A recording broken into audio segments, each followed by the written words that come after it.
राहुल आज सुबह से बहुत गुमसुम था। घर में चहल पहल थी क्योंकि उसकी बहन गरिमा अपने पति और बच्चों के साथ आई हुई थी। गरिमा के दोनों बच्चे हंसी ठिठोली कर रहे थे और पूरे घर में रौनक सी छा गई थी। राहुल बस एक कोने में बैठा ये सब देख रहा था और उसका दिल अचानक भारी हो गया। उसे अपने उस छोटे से बेटे की याद आ गई जिसे उसने सालों पहले अपनी पत्नी सुहानी को तलाक देते वक्त छोड़ दिया था। उसने बहन के बच्चों के साथ खेलने की कोशिश की ताकि दिल बहल जाए, लेकिन खेलते समय जब उसने एक बच्चे को गोद में उठाकर हवा में उछाल दिया तो गरिमा ने चिल्लाकर कहा, भाई तुम्हें बिल्कुल अक्ल नहीं है क्या? अगर बच्चा गिर गया या उल्टी कर दी तो तुम्हारा अपना बच्चा होता तो क्या ऐसे ही करते? राहुल चुपचाप वहाँ से उठकर चला गया। गरिमा ने ठीक ही कहा था। अपने और पराये के बीच एक अलग ही सीमा होती है जो केवल महसूस की जाती है, समझाई नहीं जाती। घर में आज एक और खुशी का माहौल था। राहुल के माता पिता की 40वीं शादी की सालगिरह। सभी भाई बहन अपने अपने परिवारों के साथ पहुँचे थे। चारों ओर हंसी मजाक, बातें और प्यार का माहौल था, लेकिन राहुल उस भीड़ में अकेला था। शाम की पार्टी शुरू हुई। सभी परिवारजनों ने सुंदर कपड़े पहने थे। पत्नियां अपने पतियों को तैयार कर रही थी। बच्चे इधर उधर भाग रहे थे, लेकिन राहुल साधारण कपड़ों में अकेला बैठा था।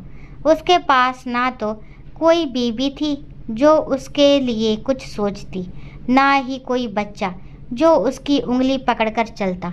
पार्टी खत्म होने के बाद माता पिता ने अलमारी से सोने की 4 चैन निकालकर अपने 3 पोते पोतियों को दे दी।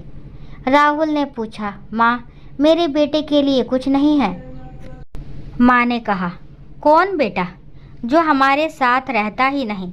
जब ज़रूरत होगी ये तीनों हमारे पास होंगे, वो नहीं। राहुल ने धीरे से कहा, माँ मैंने तुम्हारी खुशी के लिए ही तो अपनी बीवी को तलाक दिया। माँ पिता और भाई बहन भड़क उठे, बोले, अपनी गलती का ठीकरा हमारे सिर मत फोड़ो। हम सब तो अपने परिवार में खुश हैं, तुम नहीं हो तो हमारी खुशी क्यों काटने चले हो? राहुल को जैसे करारा तमाचा लगा हो। राहुल पुरानी बातें याद करने लगा। कैसे सुहानी उसके साथ विदा होकर आई थी और कैसे उसका घर हाथों हाथ संभाल लिया था। उसके छोटे भाई बहनों का, उसके माता पिता का कितना ख्याल रखती थी, पर कभी भी उसके भाई बहन और माता पिता ने अपनी भाभी की और बहू की कदर नहीं की। हर छोटी छोटी बात पर राहुल के माता पिता और भाई बहन राहुल के पास सुहानी की शिकायत लेकर आ जाते थे और उसकी छोटी छोटी गलतियां गिनवाते थे। और इस बात को लेकर सुहानी और राहुल में बहुत झगड़ा होता था, लेकिन राहुल को अपने माता पिता और भाई बहन ही सही लगते थे।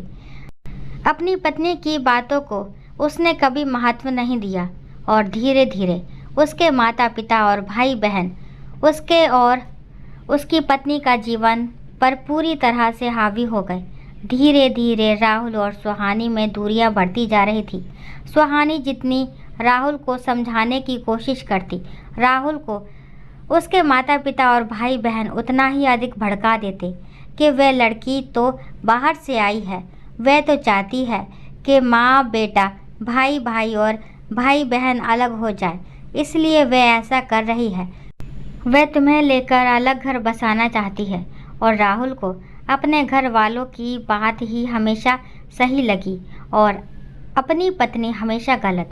धीरे धीरे दोनों के बीच दूरियां बहुत बढ़ गई।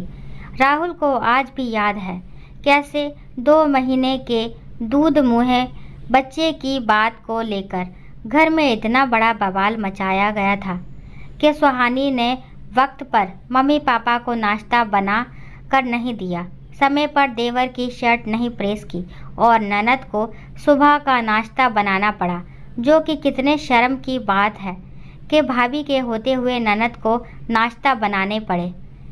इस बात को लेकर घर में बहुत बड़ा बवाल मचाया गया।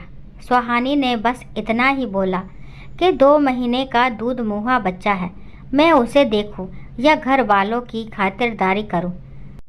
लेकिन राहुल को तो अपने घर वाले ही हर बात पर सही लगते थे और ये बात सुनकर उसने सुहानी पर हाथ उठा दिया था और सुहानी तिलमिला गई थी और बहुत तेज चिल्लाकर बोली थी, बस राहुल, तुम्हारी बकवास मैंने बहुत सह ली, अब और नहीं, तुम्हारी गुलाम नहीं हूँ, तुम्हारी बीबी हूँ। अगर बीबी को बीबी का सम्मान नहीं दे सकते तो तलाक दे दो। और सुहानी घर छोड़कर चली गई। राहुल का बच्चा भी साथ गया क्योंकि कोर्ट ने माँ को कस्टडी दी। माँ ने भी कह दिया, मैं बच्चे का ध्यान नहीं रख सकती, हम तुम्हारी दूसरी शादी करवा देंगे। राहुल ने नासमझी में सब गवा दिया। अब 10 साल बाद उसका बच्चा उससे झिझकता है। वह पिता बनकर कभी जी नहीं पाया। राहुल की आंखों में आंसू थे। आज उसका परिवार, जिसके लिए उसने अपनी बीवी को छोड़ा, वही उसके खाने पीने का ख्याल नहीं रखता। जब उसने पानी और खाना मांगा तो सबने ताने मारे। बहन बोली, मेरे पति की नींद खुल गई। भाई की बीवी बोली, बच्चा सो रहा है। भाई बोला, थोड़ी अकल होनी चाहिए। माँ बाप भी बोले, अब हमें सोने दे, तू परेशान मत कर। राहुल को अपनी बीवी की बातें याद आई। तुम अकेले रह जाओगे। आज वह दिन आ चुका था।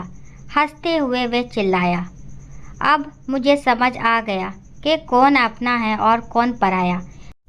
फिर उसने सबको घर खाली करने को कहा। ये घर मेरे पैसों से बना है। कल से मेरी बीवी और बेटा यहाँ आकर रहेंगे। जो अपने घर जाना चाहे जाए। मम्मी पापा चाहें तो रह सकते हैं, लेकिन अब कोई तीसरा हमारे बीच नहीं आएगा। भाई बहन ने चिल्लाया, हम अपना घर खाली कर देंगे, लेकिन अपनी गलती का दोष हमें मत दो। राहुल ने कहा, मैं अपनी गलती मानता हूँ और अब सुधारूंगा। अब मेरी बीवी और बेटा इस घर के मालिक हैं। वह अपने कमरे में चला गया, सोचने कि कैसे अपनी पत्नी से माफ़ी मांगे। उसे यकीन था, अगर वह सच्चे दिल से माफ़ी मांगेगा तो सुहानी उसे माफ़ कर देगी, क्योंकि सुहानी ने हमेशा सच्चे दिल से प्यार किया था और अब वह गलती नहीं दोहराएगा। उस रात राहुल ने वर्षों बाद चैन की नींद ली। वह जानता था अब वह अकेला नहीं रहेगा। वह फिर से एक परिवार बनाएगा, इस बार सच में, अपने बीवी और बेटे के साथ। सीख, परिवार वही है जो दुख में साथ दे। दुनिया की बातें सुनकर कभी अपना घर ना तोड़ो। जिनके लिए सब कुछ छोड़ते हो, ज़रूरी नहीं कि वही आखिर में तुम्हारे साथ हो। सोच समझकर फैसले लो, वरना पछताना पड़ेगा। ये कहानी काल्पनिक होते हुए भी बहुत सारे घरों की सच्चाई बयां करती है।